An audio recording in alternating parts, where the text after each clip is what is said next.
24 na barangay sa Kalumpit, Bulacan ang binaha ilang araw matapos ang paghagupit ng bagyong Lando sa Central Luzon.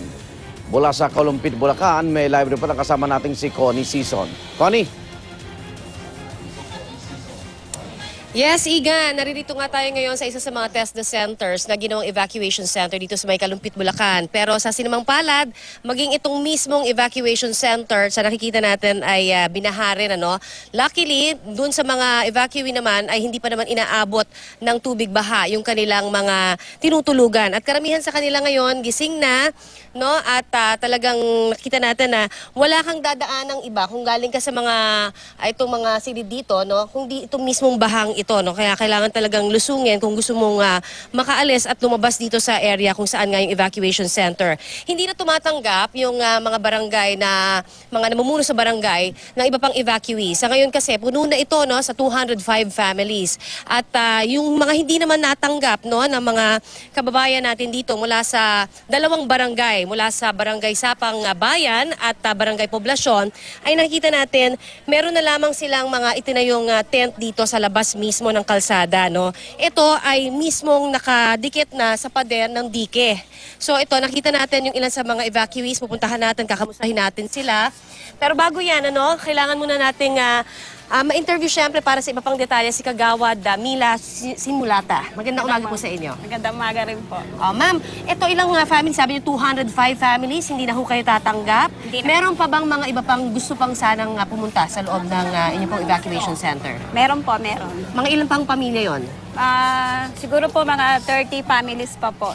30 families pa. So saan ho sila ngayon? Sa ano po sila, sa ibang evacuation center na po. Okay. Pero sabi nila, meron daw ibang kumbaga, pagkakaiba itong particular na nangyari sa inyo dito. Pakikwento po sa amin, bakit po marami sa mga kababayan natin dito ang hindi ho nakapaghanda? Gayong sanay na tayo sa baha dito sa Kalumpit, Bulacan.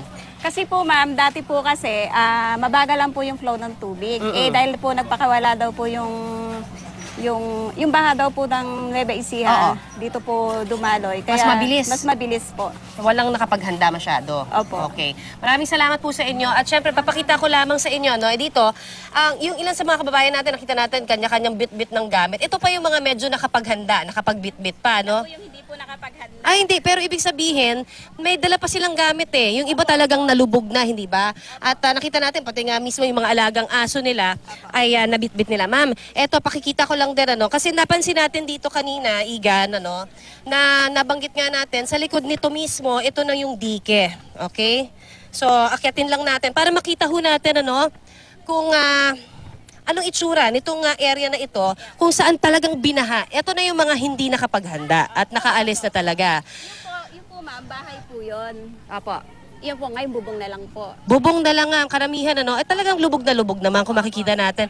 Pero dahil nga, ito ho edike supposedly, dapat ba may bahay dito talaga? O, di ba dapat wala? Wala nga po, kaya lang po, talaga pong nakalakihan na po nila na dito yung area nila. So kahit po meron na po sa relocation center sa site, ayaw pa rin po nilang umalis diyan. Pero pagka ganito po ang panahon, talaga po sila po ang suki sa evacuation center. Okay, so talagang paulit-ulit hanggang hindi mabibigyan ng talagang permanenteng tirahan siguro na kakailanganin nila. At yan ang pinakahuling mga nagaganap dito naman sa may Kalumpit, Bulacan. Balik muna dyan sa inyo sa studio. Maraming salamat, Connie Sison.